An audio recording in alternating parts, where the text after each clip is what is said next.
لوگ تفریح کرنے کو، ہنسنے کو اور مسکرانے کو معیوب سمجھتے ہیں، غیر مہذب سمجھتے ہیں، غیر سنجیدہ سمجھتے ہیں، اور یہ سمجھتے ہیں کہ جی اگر آپ اسلام کے دائرے میں داخل ہو گئے تو آپ نے ایک غیر مطلوب سنجیدگی کا خول اپنے اوپر چڑھانا ہے،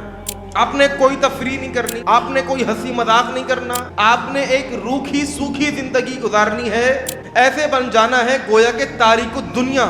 دنیا کو چھوڑ دیا۔